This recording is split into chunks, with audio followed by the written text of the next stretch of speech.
Happy Friday, everybody. Welcome to Big Blue Kickoff Live, presented by Cadillac, the official luxury vehicle of the Giants. I am John Schmeelk, joined by Paul Dottino, right here in the Giants podcast studio, presented by Hackensack Meridian Health. Keep getting better. Super Bowl 60 is just 2 days away. Pierce Butler can barely control the sliders on the mixer as he gets ready for the game. Should be a fun one. We'll talk a little bit about that. Another piece of news came out, according to reports. Again, none of this is still confirmed by the New York Football Giants, but the Giants will be bringing in, if these reports are correct, Greg Roman as a part of their offensive staff, ostensibly to handle part of the run game. Paul, just real quick on that, until we know the details on exactly what that's going to look like. I don't want to say too much about it. But one of the things we talked about with Matt Nagy, again, reportedly being the Giants' next offensive coordinator, that has not been yet confirmed either. Right. His run games have not been the best, whether in Kansas City or otherwise. Greg Roman's a very good coach with the run game. Yes. Now, some of that has to do with the mobile quarterbacks he's had in the past, whether it was Colin Kaepernick back when he was with the 49ers or Lamar Jackson with the Ravens. But I'm really curious to see how John Harbaugh's vision mixes with Matt Nagy's vision, which mixes with Greg Roman's vision, and what this whole thing looks like when we get to the spring and the summer, and what this all, appears to be. I mean, we were so curious when Kafka came from Kansas City, how much he was going to bring to Brian Daboll's supposed offense from Buffalo. And now we have a three-way mix instead of just a two-way mix. Talk about a smorgasbord, or a salad bar, if you will. It's almost impossible to predict how much of each person we're going to see in the personality of what the Giants actually put on the field. I have no idea. Yeah. I have no idea what it's going to look like, because you've seen some of the stuff that Greg Roman does. Again, a lot of under center run game stuff with him. That's not what Matt Nagy is an expert in. No. So how does, again, if all these reports are correct and those guys both end up being on the staff, what does that look like when all is said and done? I think it'll be, I'm really excited to see what that might look like and how those visions come together to make a Giants offense this year, which I hope with all the talented players they have has the chance to be successful. We kind of talked about Nagy a little bit the other day. We talked a lot about Denard Wilson. We're happy to take your calls on that. I don't think I have a ton to add to that, except that, we talked about Wilson and what he does, very much a two safeties deep types of coach, but he mixes up his coverages a lot. He likes to disguise a lot. You don't know what he's going to throw at you. Doesn't blitz as much as you might think, but we don't know if that's personnel related or what the deal is with that. Right. And I think what you like about a guy like John Harbaugh, and we've seen this, Paul, when he was in Baltimore, he will very much adjust how he plays on both sides of the ball based on the talent on the roster and the players. So we have to see how he and his coaches view this talent once they get in the building. I'm sure they've watched the tape and they have an idea of how they want to use them. But until you get them on the practice field and see them actually do these things, you're not going to know for sure how they want to shape both sides of the ball to mix with the talent that's on the roster currently. By the way, not to mention the fact you don't know who they're going to end in free agency, and you don't know who they're going to draft. So you put that all together, and I think we're in a very much wait-and-see type of situation here. Yeah, I think step one in terms of that process, John, and you had it right there in your paragraph that you were addressing, is the evaluation of this staff. That's the first thing that they've got to do. Of this roster, you mean? Yes. You said staff, evaluation of the staff. No, you mean evaluation? Yeah, the evaluation of the staff about the players. Oh, the staff's evaluation of the roster. I got you, sorry. We can reverse the words a little bit. When you said evaluation of the staff, I'm like, well, who's evaluating the staff? Right. That's why I was confused. Anyway, go ahead. My bad. No, it's all good. That, to me, has got to be the number one thing. And I'm sure that if, in fact, Coach Harbaugh has named a bunch of these staffers already, and they are working behind the scenes before an announcement comes out, I guarantee you that they're spending most of their time, if they're not sleeping, they're looking at film. And they're trying to figure out, okay, what is in the building? Because you can't make adjustments until you know what it is you have. So that, to me, that's the big deal. And quite honestly, I'm not speaking out of turn here. Aren't you a little bit surprised that it's taken this long to get the whole ball of wax squared away? Maybe not, but yeah, I guess. I'm a little surprised. I mean, I feel like a lot of times some of these smaller jobs on the staff do take some time to fill. And I think it looks like the Giants are going to wait for everything to be done before they make any announcements. But I didn't think the offensive and defensive coordinators took that long to hire, just because they were waiting on one specific OC, if the reports are correct, and he ended up getting a head coaching job. So they landed on a DC pretty quickly, I thought. Yeah, but we had discussed for a long time that the two coordinator spots, OC, DC, were huge, but so was the QB coach and the O-line coach. Right. And those kind of appear to be at least in a gray area right now. Well, I mean, my guess is that Harbaugh maybe wanted to get the OC's input on who those two coaches, because those are the two most important coaches, right? Without a doubt. On an offensive Without staff. a doubt. Especially the offensive line coach, which is this, he's the most important non-coordinator coach you're going to have. Yes. And I got to imagine you're going to want, and we had a great call from Marco in Connecticut earlier in the week, and he asked, how different are offensive line coach to offensive line coaches? Oh, boy. And I said, yeah, Marco, it's a great question because they are very different. Different systems and different coaches will use different protection rules. That, to me, is the biggest part of it, how you deal with blitzes and what your rules in protection are. But also just, run game, technique.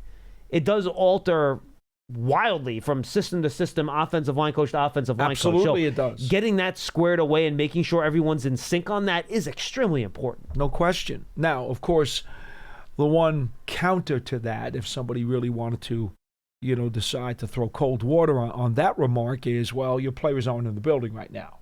So is it that critical when the players are not out here getting taught, going through the motions, watching the tape, watching the film, understanding what it is they're going to be instructed to do?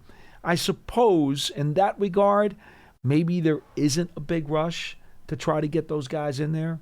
But, I mean, look, one way or the other, I'm pretty sure, and I haven't had an opportunity to sit down with Coach Harbaugh yet myself, but I'm pretty sure he is taking this thing very, very, very seriously and is going to vet out everything that he could possibly find before he actually solidifies these very, very important jobs. No, I agree with that. I think that's absolutely true. I'm with you on that 100%. You want to do real quick on the honors last night? Okay. And then some of the awards that got handed out? I thought you were going to mention the obit there. Oh, I mean, I can. I mean, I don't think a lot of younger Giant fans probably even know who he is, unfortunately. I didn't see him play, so why don't you give Sonny Jurgensen passed away. 91. Give younger Giant fans that maybe aren't familiar the Sonny Jurgensen rundown. Sonny was the man with the golden arm, okay? He was yesteryear's version of Russell Wilson. He was the guy, that's why they called him the man with the golden arm. He had the golden locks, he was blonde, and he used to unload rainbow bombs at will. And so deadly with his ability to throw the ball deep and change the field position on a heartbeat. And he was so accurate. He was Russell Wilson before Russell Wilson when it came to the moon ball, right? In the AFL, Darryl LaMonaco was that guy for the Raiders. The Mad Bomber was his nickname. The only thing I will say about Sonny Jurgensen was not really in great shape. He kind of chunky. He kind of looked like the guy who would play flag football at your local park on Sunday mornings. Okay. Yeah, he was a little chunky. Okay. Was not in great shape. Couldn't move. I mean, today it'd be a big problem because he wasn't moving. He was a stationary target. And he was also a very heavy chain smoker. Okay.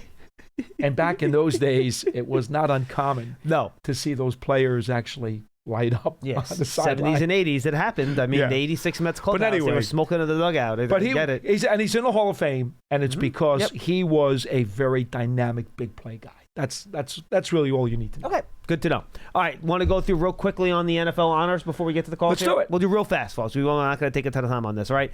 Stafford and MVP, you got any problem with that? No. Neither do I. Not at all. Only beat Drake May up at one vote. I would have voted for Stafford, though the argument for Drake May, given his supporting cast, I think is a really strong one. But Stafford, obviously, with better things around him than Drake May had. Yeah. But I think the Rams' offense was more dynamic and more explosive consistently against a much tougher schedule. So I have no problem with Stafford there. Offensive Player of the Year, Jackson Smith and Jigba, one with 14 first-place votes. Christian McCaffrey, 12. Puka 8. Bijan 6. Drake May 5. Your thoughts on that? Which now seems to have transformed into Best Offensive Player that's not a quarterback award. Yes, that's really what happened there. Because if you're going to say that Drake May just got edged out by Stafford in the other balloting, right, then how do you make him fifth in this one? Correct. I agree with that. But I have no problem with Smith and Jigba winning that award. I'm not. I would not fight against him, but I do think it's an interesting dynamic where you see that May couldn't get the support there, but he got it in the other. I agree. category. And McCaffrey wasn't great running the ball this year. Look at his rushing numbers, like yards per carry. No. And look, he was great as a receiver. He was dynamic. But I don't have a problem with that at all. Well, the Niners line. The Niners line wasn't very good blocking. No, the run blocking was not on par. NFL Defensive Rookie of the Year, I have no problem with Carson Schlesinger. He had a great year. Yep. Nick Emenwari, I think, is a worthy number 2 on that list. And look, Abdul Carter just didn't have the numbers there. No. I get it. I still feel really good about it moving forward based on what we saw from him, but I understand where they're coming from on that. Well, the award isn't for upside. Correct. No, it's not. It is not. You're 100% right. You're 100% right. The award is not for upside. I don't know why USA Today has this in such a weird order with the list. I will circle back to the Hall of Fame stuff in a moment because I don't want to go there. NFL Coach of the Year, Paul. Mike Vrabel wins with 19. Liam Cohen 16. Mike McDonald 8. Ben Johnson 1. And Kyle Shanahan 6. I do like Kyle Shanahan in this category, by the way, but I don't think you can argue with the job Mike Vrabel did this year. Fantastic. Got the Mike 2 Verbal. seed. Mike Verbal. You're right. I'm sorry. I will be very verbal in my support for Mike Vrabel. I agree. I think can't argue with that, but I think Kyle Shanahan should have been in the mix here. I think all of these coaches are worthy. To be honest with you, this was a year where there were a lot of good choices. NFL Comeback Player of the Year, Christian McCaffrey. I guess he was coming off an injury last year. We didn't play a ton short. Right. Aiden Hutchinson second. That's fine. I got no problem with any of those guys on the list. That's fine. Joe Thuney as the NFL Protector of the Year award. That's interesting. Now, did you see that's a brand new award? And did you know that our teammate Sean O'Hara is part of that selection committee? I did not know that, actually. Yeah, he is. And I was actually curious. O'Hara pushing for the former center? Well, I'm just thinking that when that came out, I was like thinking to myself, Sean must have given him a little extra pop. But to be frank with you, I was a little surprised to see Andrew Thomas didn't even make the finalists. He missed too many games. I guess that's why. That's the problem. I guess that's why, because he was as good as it comes. And yet he didn't even get into the balloting. Penei Sewell missed some games this year too, right? He did. So I'm trying to think of Lane Johnson missed games, another really good offensive tackle. Yeah, I guess that's probably how you got there, because a lot of the offensive tackles missed a lot of games. So the next time that I see Sean, sense. I should have texted him, but the next time I see him, I did want to ask him about it. Offensive Rookie of the Year, Ted McMillan. I'm sorry, he doesn't like that. T-Mac, Tedero McMillan. We learned that last year. I have no problem with him being first place here, to be honest with you. He had a really good year, good receiver, did a nice job. I think we all figured he was going to get it. I was surprised Dart finished in fourth, though. I thought him and Shook would be neck and neck, second and third. I think putting Travion Henderson ahead of Dart is a little bit ridiculous. Because considering now he's like not even playing behind Ramondre Stevenson, because Stevenson's, they trust him more in pass pro and stuff like that. And quarterback being the toughest position in sports to play. Again, Giant fans are yelling at me. I think him and Shook with their numbers and how they played at the end of the year, I have no problem with them being neck and neck in terms of how they did as both rookie quarterbacks. I have no problem with that at all. Myles Garrett, clear NFL, that's fine. He had a pretty good season. Yeah. NFL Assistant Coach of the Year, Josh McDaniels, no problem with that. He did a great job. Drake May with the jump he made in his second year. Can't argue. Team having the success that he's had. So I think no problem with any of that.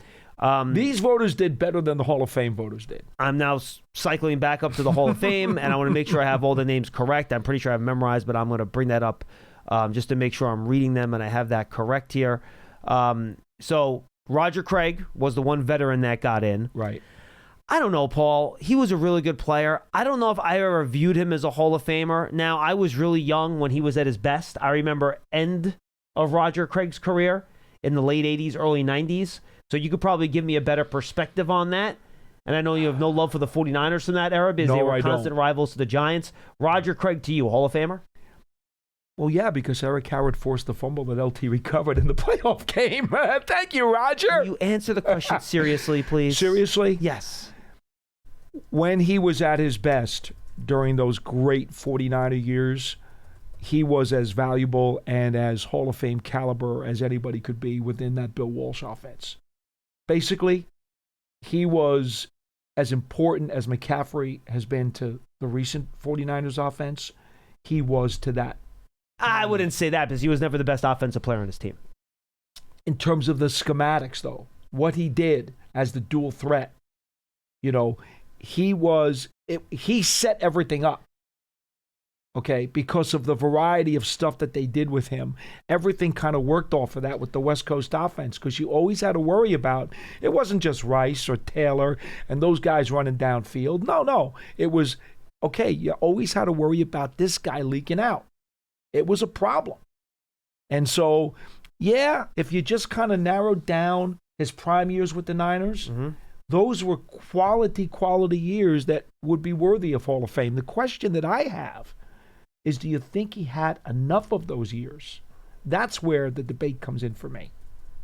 So dominant enough when he was at his best. Yes. But did he have enough of those years? So he finished with over 8,000 rushing yards. Yeah. He finished with over 4,900 receiving yards.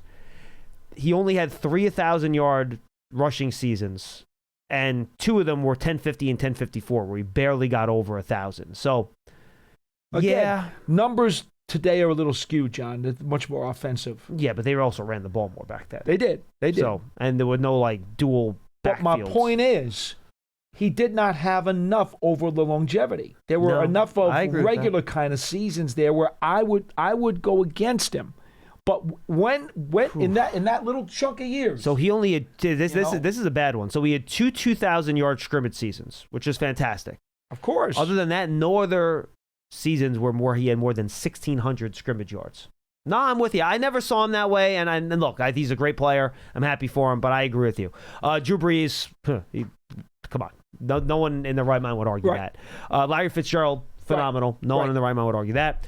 Adam Vinatieri, obviously the clutch kicks that he made over the course of his career. I get it. I think he maybe let the kicker wait a little bit longer. Like I would put Darren Woodson in before I put Adam Vinatieri in, myself, personally. He's been waiting a long time. It's only Vinatieri's second year.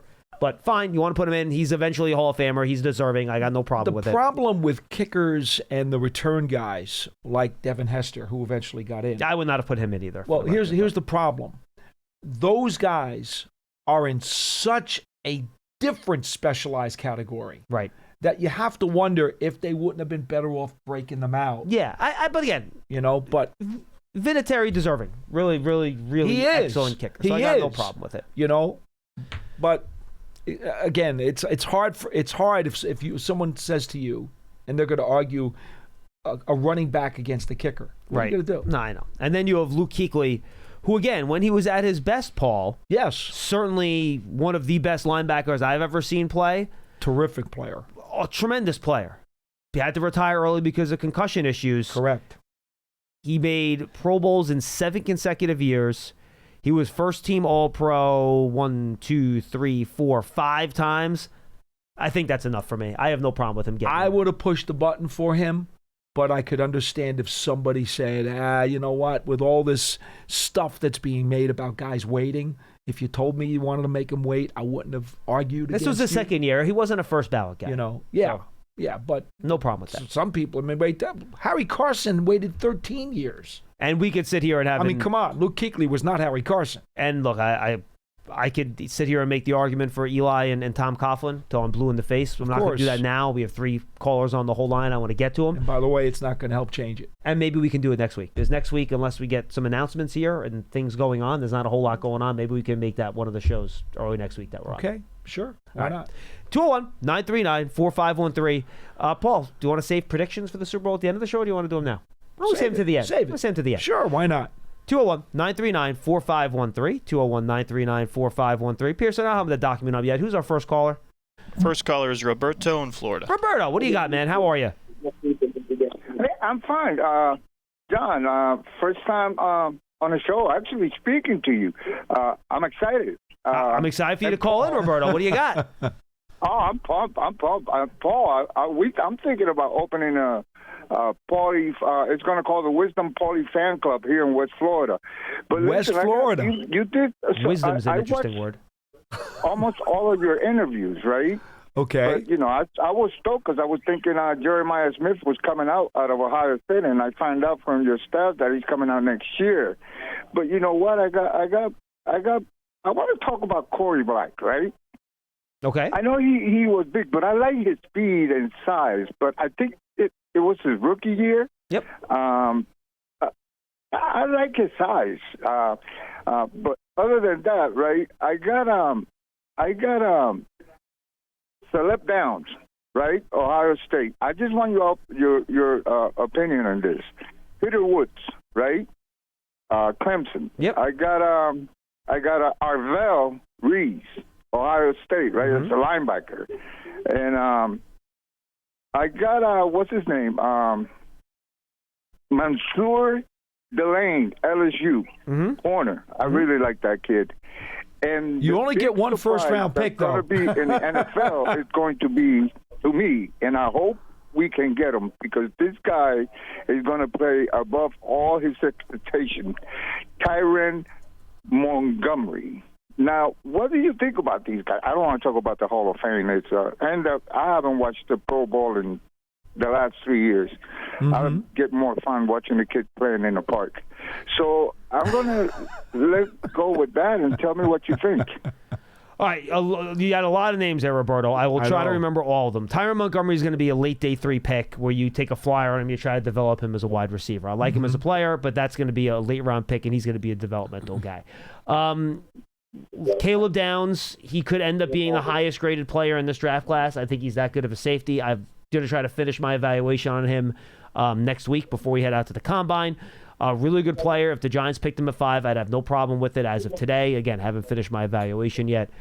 Peter Woods, I think that's a little early for him at 5. I have him more as a after pick 10 type of player. In this year's draft class, probably closer to 15. I think I have a first/second round grade on him. Just not super productive. He has some twitch to him, has some talent, but he just hasn't been consistent enough for my taste. But he's a very talented player, and in this class, he is probably going to go in the teens. Arvell Reese. Arvell Reese, thank you, Pearson. Really good off-ball linebacker with some edge rushing ability on late downs. And then he mentioned Mansour Delane, the tight end out of LSU. Probably going to be a top 10 pick, top corner in the draft. I don't think he's going to test really well, which could push him down a little bit. He's not the longest guy in the world. He's only got, I think, like 30-inch arms or something like that. So I think you have a bunch of good names there for guys that could be in the mix at number 5.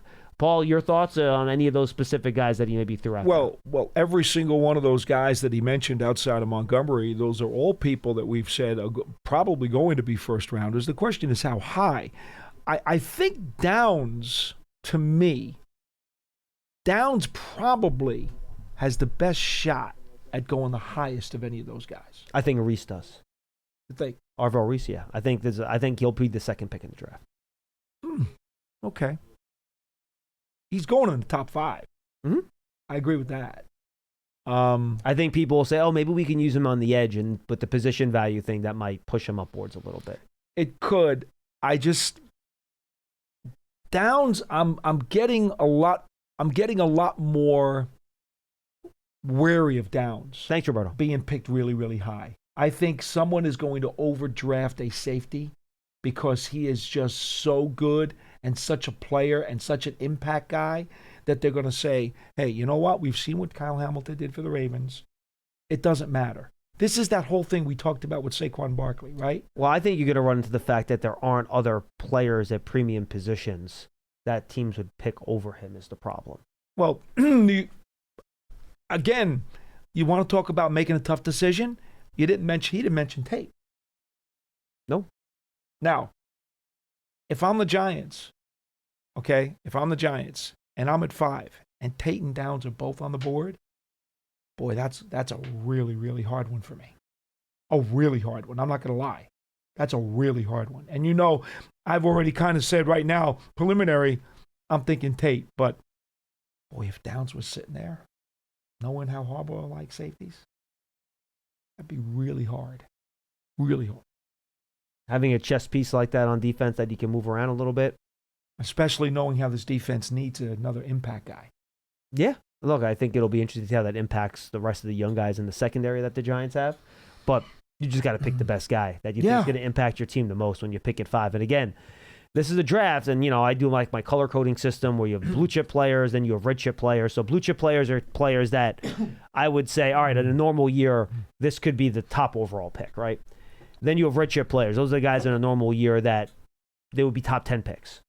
In this year, Paul, probably blue chip and red chip together, I might have 3 guys.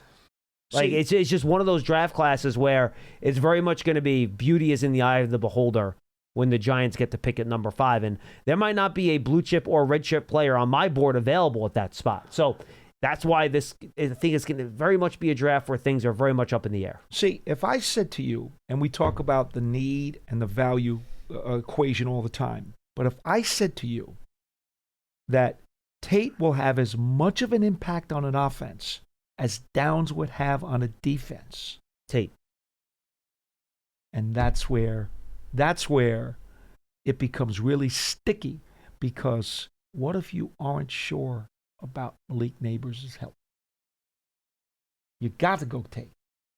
But if you feel really good about Neighbors and you didn't necessarily, the new coaching staff that is, didn't necessarily like what they saw out of Holland, didn't think that Nubin was what the previous administration thought, and they don't re-sign Belton. All of a sudden now, if they're both the same impact player, do you have to lean to the safety? Here's the way I would frame it. If you told me that Downs, and this is a preview of our combine shows, by the way. It is. It really is. I would not be surprised if Caleb Downs turned into a top 5 NFL safety. Regular in the Pro Bowl, All-Pro frequently. Yeah. Okay? I don't know that Tate will. I would be very surprised if Carnell Tate is ever an All-Pro. So that's the difference. And I like Carnell Tate. I have a first-round grade on him. I finished my evaluation of him yesterday. Fantastic player. The only thing he doesn't do well as a wide receiver is run after catch. Okay. Everything else he does well. Now, I throw this into your big cauldron. Oh, gosh. Yes. Plexico Burress was a tremendous impact player. Never made any type of all-star. Yeah, I think that's kind of not a bad comparison. Okay, but there lies the problem. What type of impact are you talking about? And when you measure that impact, how do you measure it? Okay? That's why we're going to have a whole week of fun in Indy, baby. Oh, a whole week of fun. Try 3 months of fun as we get ready for the draft. Because I'm telling you, there's going to be a lot of opinions out there of who you draft. It's going to be similar to the Barkley year, right? Where you have running backs and guards and, those are the types of guys you're going to be looking at when you decide who to draft that year. So It'll be interesting. All right, let's go to John in Cape Cod. John, what's going on? How are you guys? We're good. I gotta tell you, next to pro football, I look forward to your show the most. Oh, thank you. Very kind. During the long winters, you guys are the perfect team on that show. I know you got a lot of good people on there because I listen all the time. But the way you pair up and your viewpoints are excellent. It requires a lot of patience from both of us, John, because both Paul and I are quorky. We have our opinions. Yes. But I mean, gosh, Paul, we've known each other for 20 years now? Maybe longer, no? Because I started working with you on NEC stuff probably in like 2000 with the FDU games. 2005-ish? Yeah, probably. Yeah, so Paul and I have known each other a long time. Plus, yeah. So I can't believe I haven't killed him yet, but here we are.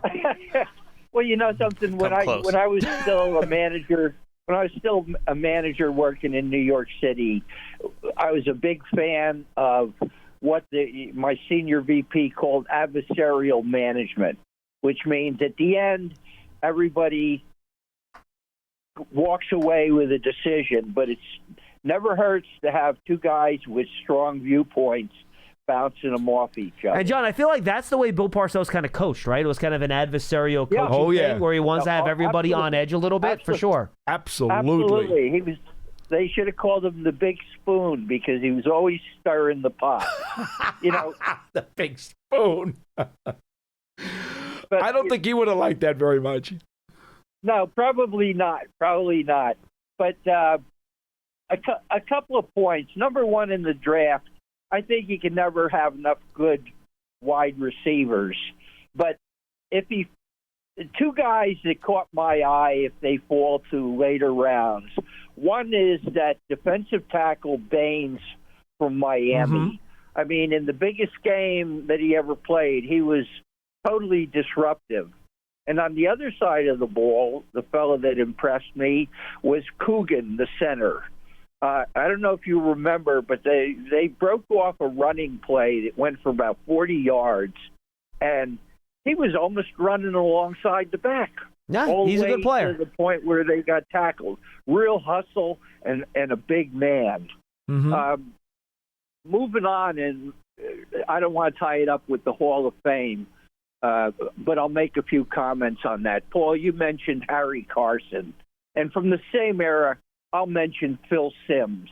This snub of Belichick may have created what you want to call a tipping point.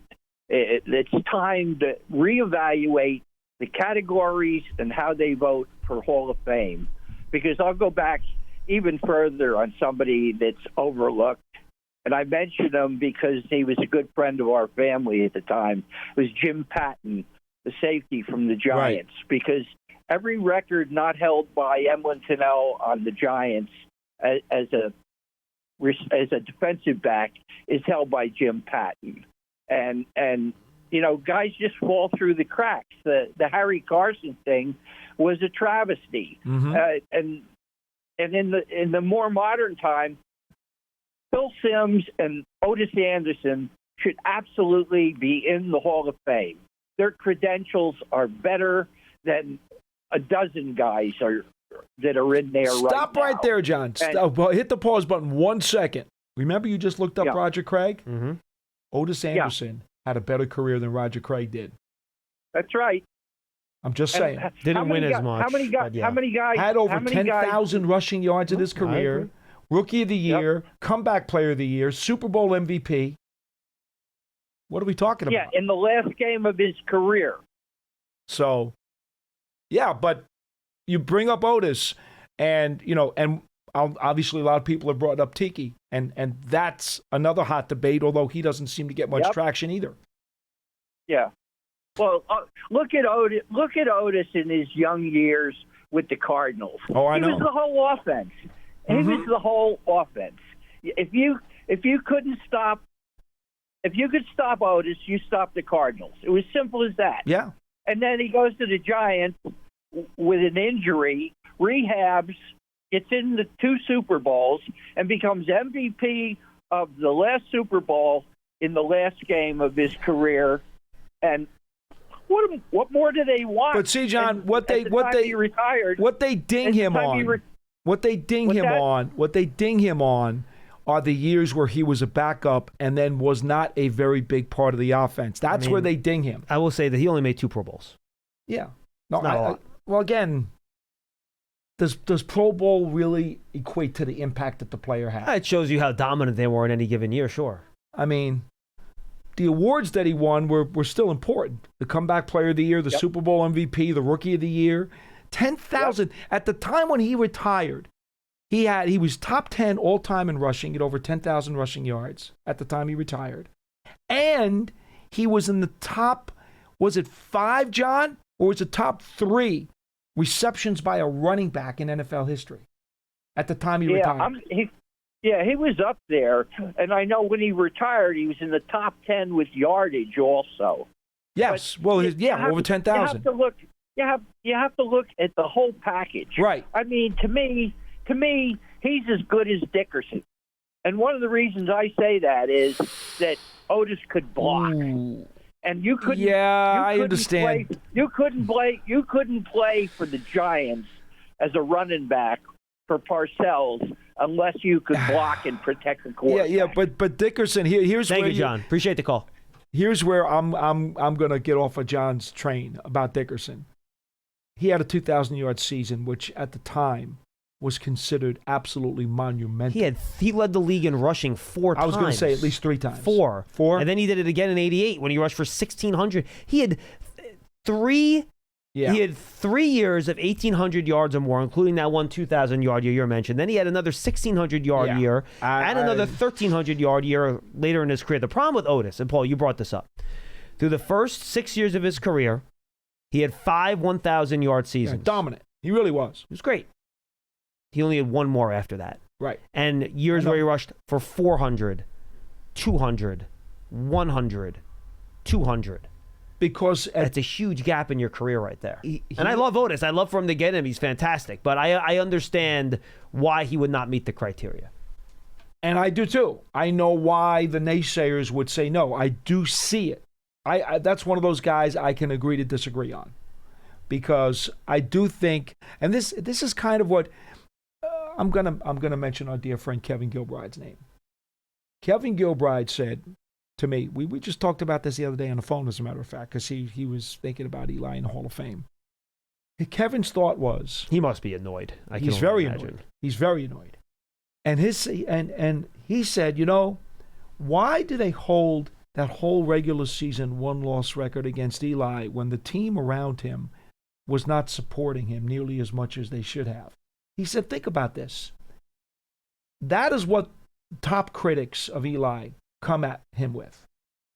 If Eli retired like 4 or 5 years earlier, his stats, which would include a very high winning percentage and would have included a higher percentage of Pro Bowl appearances per seasons played, they would have had no leg to stand on. He would have been in immediately. But because he played longer and had more durability, take the last 4 years off of his career. Well, where do you want to draw the line? That's the question. Well, his last Pro Bowl season. Where was that? 2015. Okay. So that's you're taking like 13,000 passing yards away from him. Okay, but here's the point. The critics seem to ignore his lifetime totals and just go after him for, how many years did he play that he didn't make a Pro Bowl? What was his regular season 1-loss record? Well, those years kill him. If you take away his last 4 years, Paul, it's not as bad as you think, actually. Because then you're taking out 2016 then. You're taking away 2016 when he went 11-5. His last 4 years, he was 11 games under 500. So it's not huge. Yeah, but see, what did he play, 14 years? 16. It was 16. Mm-hmm. And people, the critics give him, they nail him on 2 things. They say, he only made 4 Pro Bowls in 16 seasons. Well, what if you make it 4 in 12 instead of 4 in 16? I mean, it's still only 4. I think that's the problem. Well, and that's the issue. In the regular season, how often was he a top 5 quarterback? I know. He played in an era with... Right, exactly right. No, and then that's 100% fair. And again, you guys know my thought. I would vote Eli in. I think he deserves to be a Hall of Fame player. But I don't think changing that 16 to a 12 would necessarily make a difference in the argument. That is one of the arguments they throw at him. They say, look at how few times or how many times he didn't make it. So that does seem to equate to some of these critics. And certainly flopped the 11 games. And again, folks, I count his postseason record because those are the most important games you play. And so when people give me his 500 regular season record, I laugh because that's bogus. Bogus. I mean, I don't think 7 games is going to move the needle one way or the other. Well, you said it was 11, right? You said he was 11 under 500? Well, yeah, but you were talking about the playoff games, though. Yeah, but my point is saying he was a 500 quarterback, I'm sorry. That's actually an inaccurate fact. All right, so he was 4 games over 500. I don't think that makes a big difference. I'm just being factual. I understand, but I don't think that's going to be, he's 4 games over 500. He's in. Like, I don't think that's what the conversation is. I think he just doesn't like the 500 quarterback tag. I think that is correct. Yes, it does. I understand. Yes, it gets under my skin. Anyway, move on. 201-939-4513. Let's go to Phil in North Carolina. Phil, what's going on, pal? Oh, hey, guys. Thanks for the show. Good as usual. My main thing is salary cap, but I just have a few quick ones that's just listening in on your conversation. I'm going to rattle these off. So I disagree with Paul's description of Sonny Jurgensen. To me, he was more like a Burt Jones thrower. He can throw a rainbow, but man, could he throw something on a rope, in the middle of the field? So I never talked about his medium range game. It was his bomb that made him called the Golden Arm. That's the reason the nickname came about. Who was a better deep ball thrower, Jurgensen or LaMonica? LaMonica. Yeah. I don't know if I agree, but anyway, Craig. No, he's not a Hall of Famer. I agree with you guys. I agree with Paul on this one that the Otis and Tiki, I feel, were better runners than Roger Craig.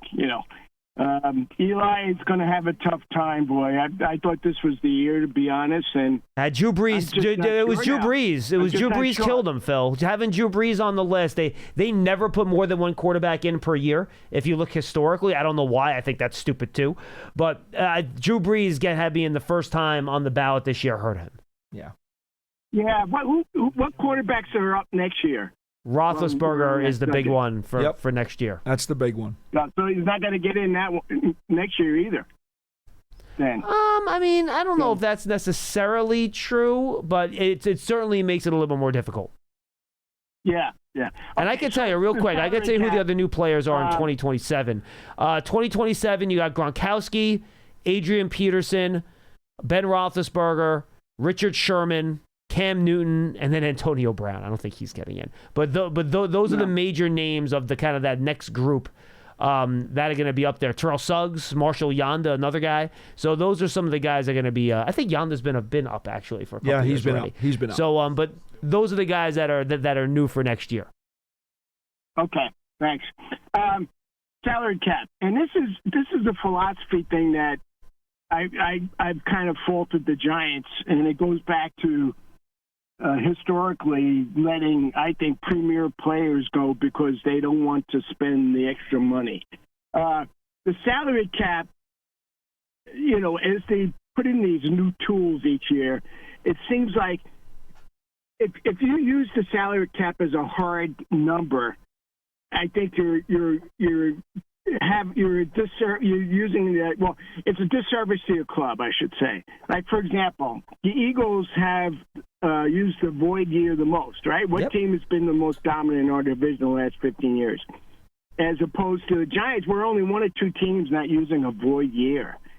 We're like everyone else is, kind of like, has two arms to use for swimming, and we got one arm, when we do. Well, Phil, I think the Eagles are more aggressive in that regard than any other team in the National Football League. So they're the outlier. The Giants aren't the outlier. The Eagles are the outlier in terms of how they go about things. And look where they are, for example, Phil. If the Eagles wanted to trade A.J. Brown this year, they would literally have to take I believe $27 million dead cap hit on their books because of all those void years you're talking about, right? They might have to, let go of Landon Dickerson this year because of their salary cap situation. Like, they have Dallas Goedert is somebody they're not going to be able to re-sign this year because of their salary cap situation. So, yes, it does give you a lot of flexibility, but eventually that is going to come back and bite them, especially for a guy like Lane Johnson. Like, when he retires, he has so many void years on his contract that his dead cap after he retires is going to be astronomical just because of the way they've kind of set that contract up. Right now, he has 4 void years on his deal for a total of $34 million. Wow. So when that contract's up, that $34 million has to go somewhere. Yeah. It doesn't just vanish into thin air. No, you can't. That $34 million is still going to hit. So the Eagles will have to figure out a way to spend that $34 million on a player that's not even on their roster. So that's where you get the benefit in the short term of that. And I think it makes sense once you have a quarterback that stays around 30 and you're trying to maximize like his last 4 or 5 years, right? And you're trying to win in that window. Does it make sense to do something like that? It probably does. Yeah. And then you know what? You're terrible for 2 years. You reset. You try to draft a new quarterback, and you're good. But I think when you have a young quarterback and you're trying to sustain a high level of play for a long period of time without putting yourself in a really dire cap situation, the Eagles' strategy can become a little bit dicey. You know what I'm saying? No, I don't disagree with you. You know, it's like you said, extremes. I'd like to see us in the middle more, I guess, on that, and not be on the other end. You know. Well, and Phil, I will say this: I do think the Giants were pretty aggressive with how they structured their free agent contracts last year. They were. Where if you look at the first-year salary cap numbers on a lot of those, they're very low. And a lot of those contracts were more backloaded than we've seen in the past. And Phil, to be honest, they no longer have Kevin Abrams here, who was their cap guru for 2 decades. And now there's another lady who has come in from the NFL, reportedly, and that was her specialty. So I would just ask you to hold your breath. I mean, I would say that's probably more of a GM strategy thing, right? I mean, like Joe Shane has said, he likes kind of having balanced contracts from year to year. He doesn't like shifting that money around like crazy. Yes, but even though it's a philosophical paintbrush, if you will, when you have someone who is in that position, who actually does the tweaking and does the little bit of mechanical stuff that you can do, right? And maybe someone who even knows more about the nouveau mechanical ways, because she has been in it with the league now for what? How many years? I think 10 years or whatever it is. Maybe there are things that she might have uncovered. Oh, man. That she'll say to Joe, hey, Joe, you know what? We could do this, that, and the other thing, and maybe you guys weren't doing that before, and maybe I can show you some new things that just might open up some avenues. So I'm just saying, Phil, hold your breath for a little bit, and let's see how the new capologist works. Yeah, no, good point. I hope you're right, and that's what I'm hoping too. I guess the name has been floated about. Dawn Aponte, I think her name is. But so I'm going to leave with this, and you can talk about this off the air. I go back to Xavier McKinney. We didn't want to, Green Bay maybe offered $2-3 million more a year. We let him go, top 3 player. We let him go, and we get Holland, And what is the difference in that salary? What are we talking about? $5 million? I would say it wasn't worth it.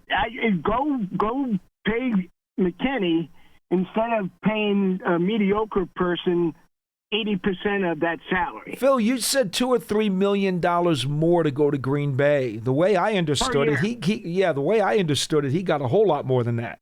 Well, I think per year. I think he means per year. He means per year on the contract. Yeah. I'm sorry. Yeah. I think overall it was bigger, but I think we're talking about per year was like $3 million. But you guys check on that, and I'm going to take it off the air. Thanks Phil. Guys. Appreciate it.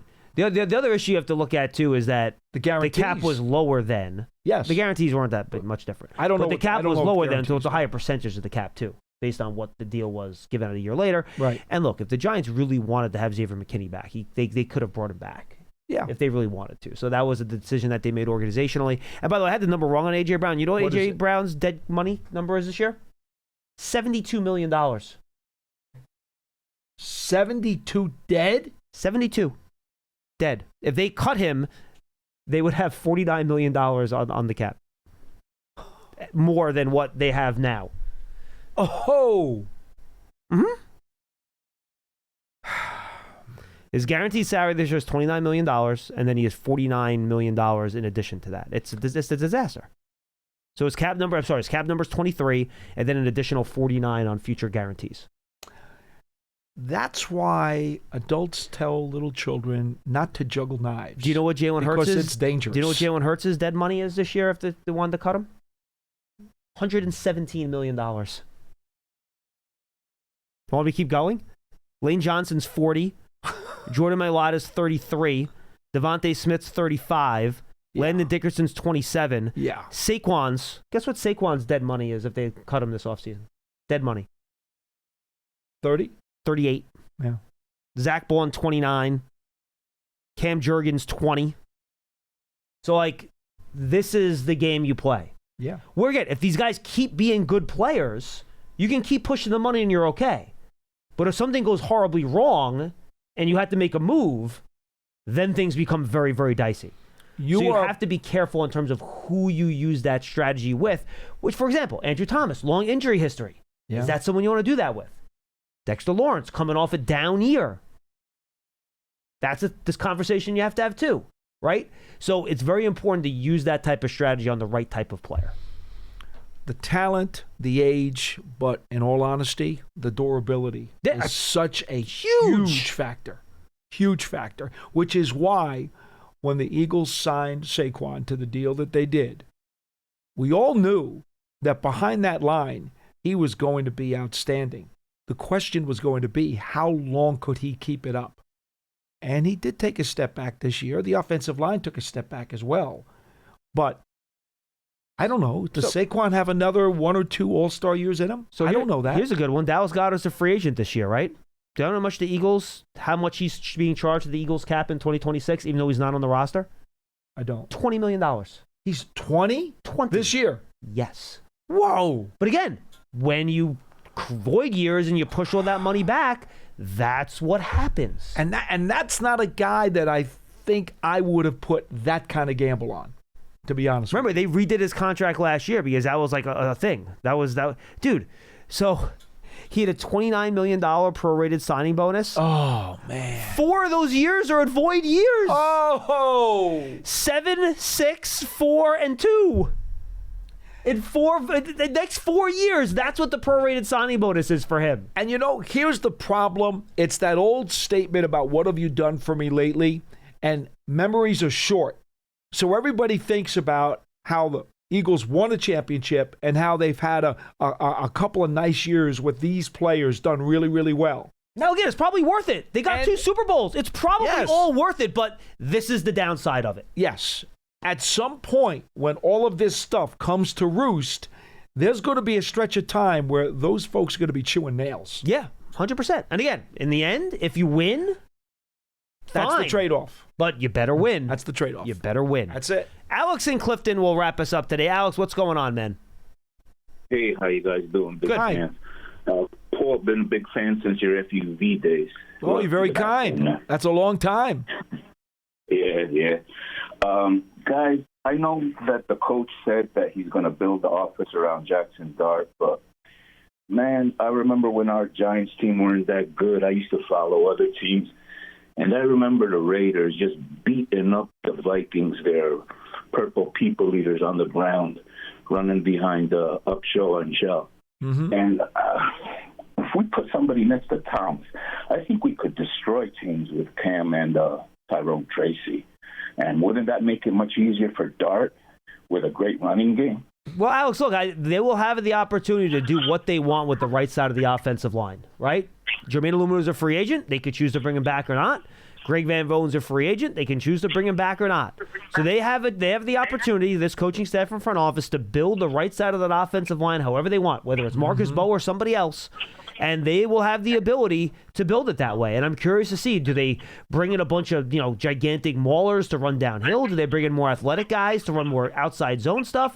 That's going to be, I think, Alex, one of the hints when we get to free agency, what type of linemen they're putting into those spots in the draft, for that matter, that'll tell us maybe what that offense is going to look like. Sure. Who do you see playing next to Thomas? Well, Runyon's still under contract, so I imagine it'll be Runyon. All right, right, guys. Love the show, man. No, thank you, Alex. Appreciate the call, man. Yeah, I don't think they're making a move on Runyon this year, considering you already have two other holes. Yeah. You want to create a third one? Don't love that. As it stands now, they finally got this offensive line to an acceptable level. Mm-hmm. And to think that potentially you could lose 3 guys, that's a no-no. And your coach at the position. That's a no-no. All right, we got some YouTube comments, then we'll do the Super Bowl, Pearson. I'll give you a chance to give your take on the Super Bowl, too. So make sure you start gathering your thoughts, and you can get your pom-poms out. Oh, I don't think he needs to even think about it. At D-Dimes-B, Jackson Dart robbed of Rookie of the Year, 12 games, 24 touchdowns, got only 1 vote. I am surprised he got only 1 vote. Yeah, I didn't think he should have been 4th. I was surprised by that. But I understand, given the record and the number of games that he played, why he didn't finish in first place. Yes, I concur with that. But again, at NJ Roofers, hey, John, people put these positive things in here, and then I have to read them, and I feel like I'm a self-aggrandizing jerk. I did that yesterday. I put it in there. No, I appreciate that. And there was one with him. The one yesterday, someone liked my sweatshirt and said Lance can never pull it off, so I liked the shot at Lance in there.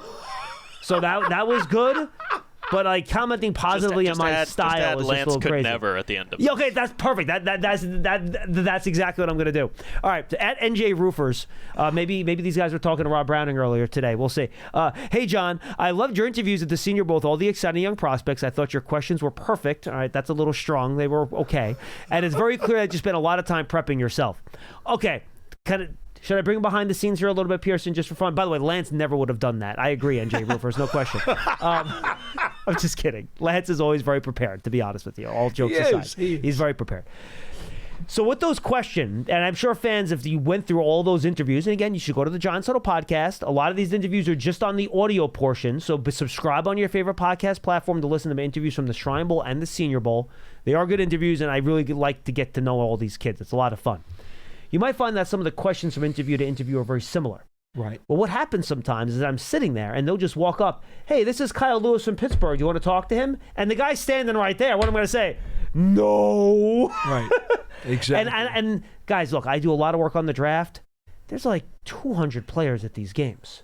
I'm not going to have individual scouting reports and I don't know how you do the Shrine prep. Off the top of my head, what these guys are. Mm-hmm. So based on the position of what school they go to, you kind of have a Rolodex of questions you like to ask about guys at the position. So that's why for some of these guys, questions might be a little repetitive. Mm-hmm. But what I like to do, and I think for young broadcasters out there, the best thing you can do when you're interviewing somebody that maybe you're not super familiar with, listen to their answers. 100%. Because the way they answer a question might open up a whole new line of questioning that you didn't even know about the guy, but he might tell you something about him that's interesting, and then that could open up 3 or 4 minutes of an interview that you had no idea you would even go to. So for you young broadcasters out there, don't always worry about your next question. Listen to the answer.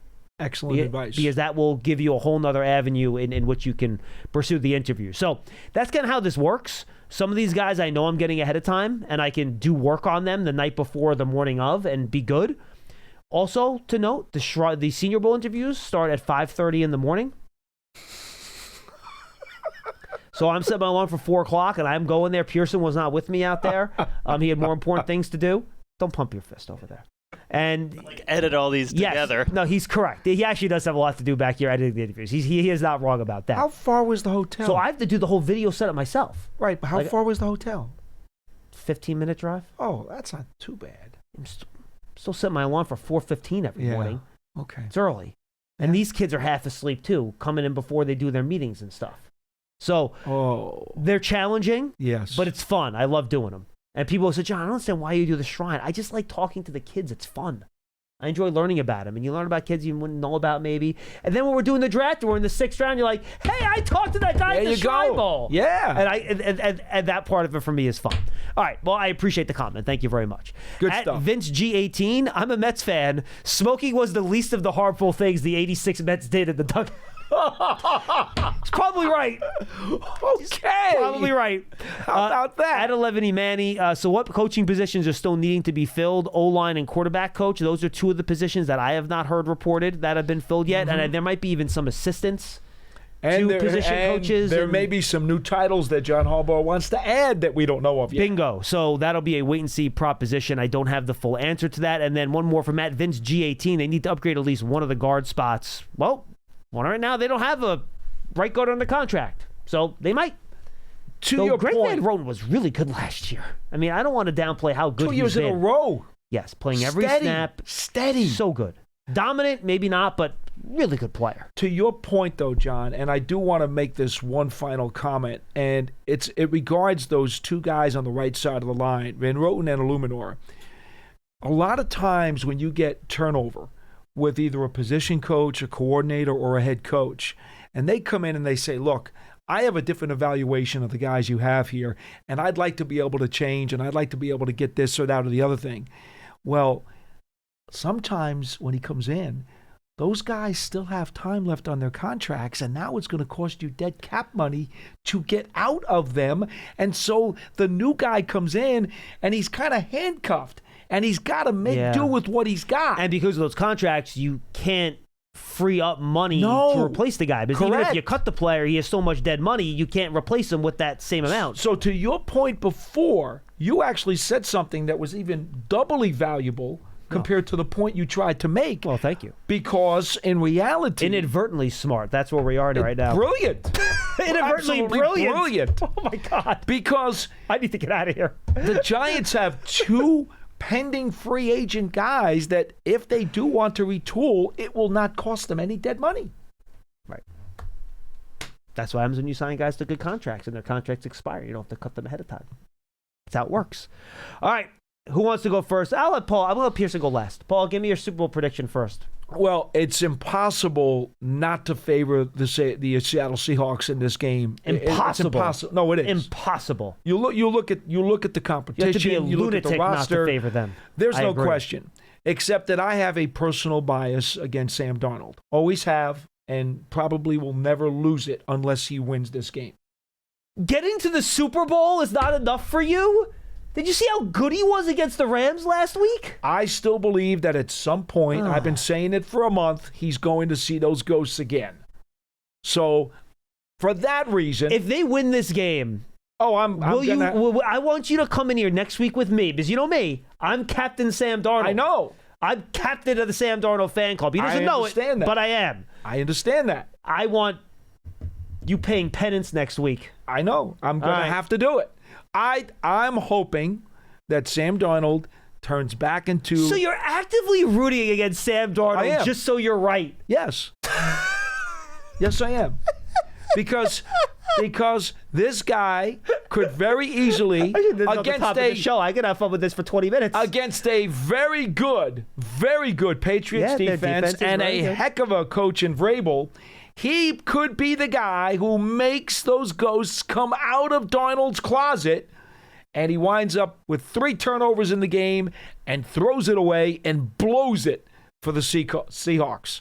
So I will be rooting for that. I would like the Patriots to win because Darnold screws up the game. You are not a nice person. You're simply rooting for a team out of hatred? I don't have hatred. I just thought that Darnold was overrated from the beginning, and I have believed that the first part of his career is what he was, and that... Well, clearly that's not true, by the way. You can admit that right now that it's not true. It has not been. He has turned it around. The last 2 seasons, he has pulled a rabbit out of his hat, much like Geno Smith did, right? Geno pulled a rabbit out of his hat, too. And then eventually, what happened? So you are willing... It came crashing down with the Raiders. So you are willing to throw away... perhaps Leonard Williams' only chance at Super Bowl championship. I know, that hurts. So you're right about Sam Darnold. You know how much I love That's how Leonard. Selfish you are. You know how much I love I know. Leonard That's why I'm throwing this in your face. Not to mention Julian Love, who's also an awesome guy. I know. So you're willing. This is the extent of Paul's wanting to be right. Two guys that he considers friends that were great Giants. Yeah.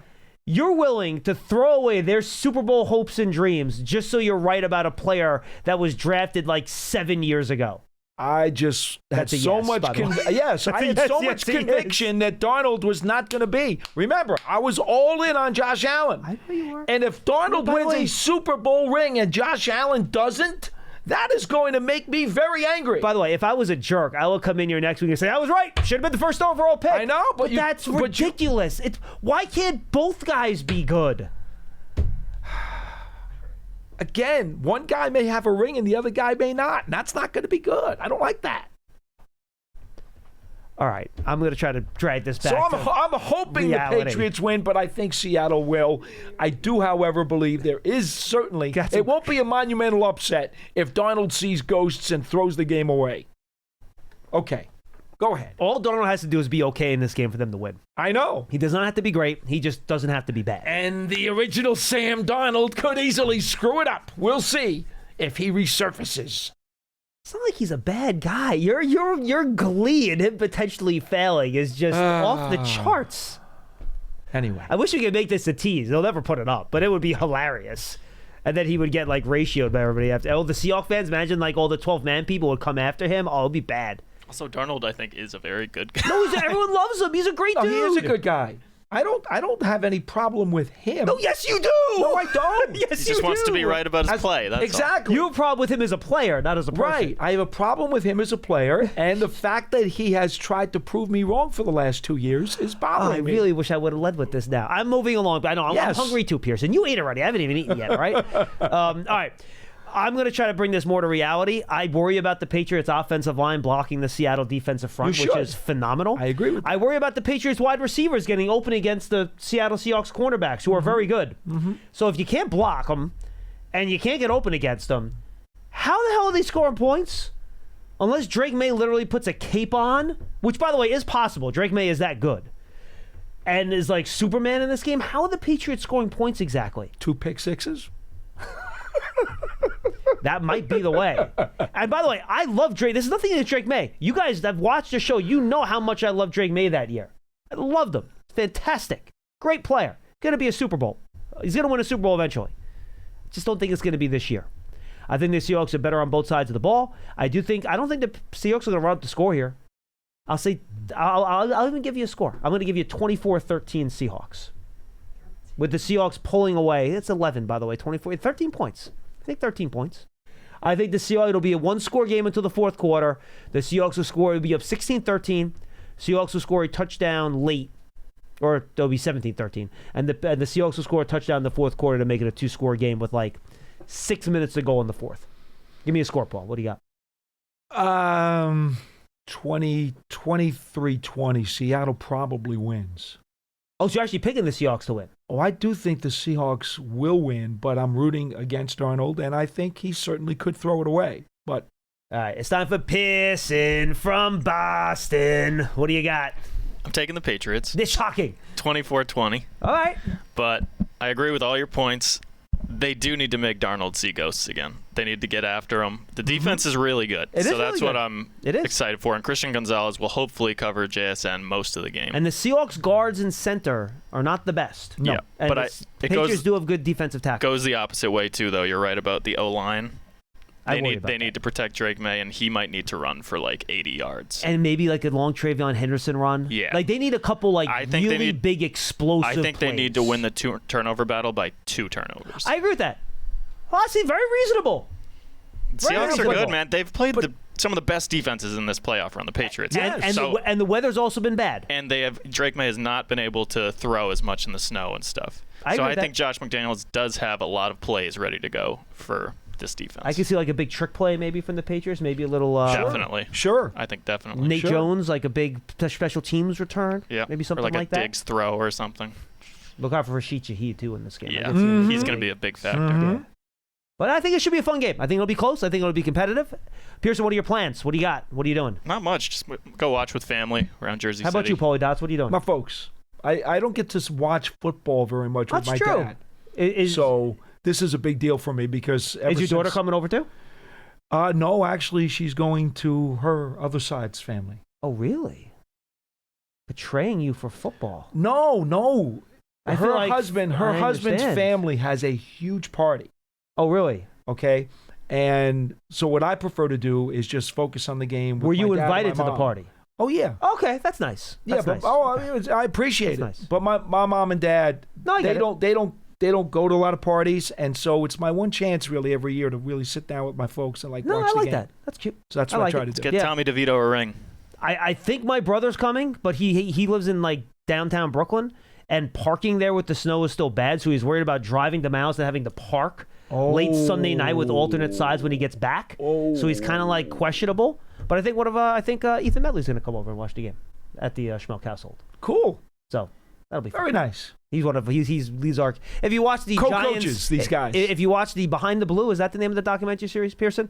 He's one of the great community relations directors here. And so that was a great feature, by the way. You should go check that. A really good feature. And you there will be to. And coming up soon, there will be another feature that you might see a couple people on the show on over the course of that feature as well. Correct. So make sure you go check that out. Doug Kaid on the huddle, by the way. Oh, that's up? Yep. Yeah, so Doug Kaid, who covers the Patriots for the Boston Herald, we did a little how did the Patriots have the 1 year turnaround, go from 4 wins to be in the 2 seed and win the Super Bowl, trying to figure out how the Giants might be able to pull that off with John Harbaugh. So that's up. Check it out. It's up there on your favorite podcast platforms. All right, now we're finally going to say goodbye. No show Monday.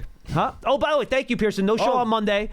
They closed the office because I guess enjoyed the Super Bowl and not a lot's going on, so they were kind enough to close the office on Monday. At some point, it might be a national holiday. No show on Monday. Well, when they get to 18 games, it's going to be President's Day weekend. That's so true. Just you wait for that. So no show on Monday, but then we'll be back the rest of the week, and then no show President's Day the following Monday after that either. But then 4 days after that, we will have shows as we start to get ready for the NFL Combine. It's right around the corner. Then the Combine shows the last week of February. For Pearson, good luck, Pearson. I don't have much like Tom Brady, I don't have a dog in this. I don't have a dog in this race. Are you upset about that, by the way? Are you really mad? I get it because he's like a partial owner and broadcaster, but come on. No, here's you can't even root for Vrabel. No one is bringing this up. It's not that the fact that he's a partial owner. He's hiring the head coach of the Seahawks. True. What, is he going to root against him in the Super Bowl? He's hiring him. Like that, no one's brought that up.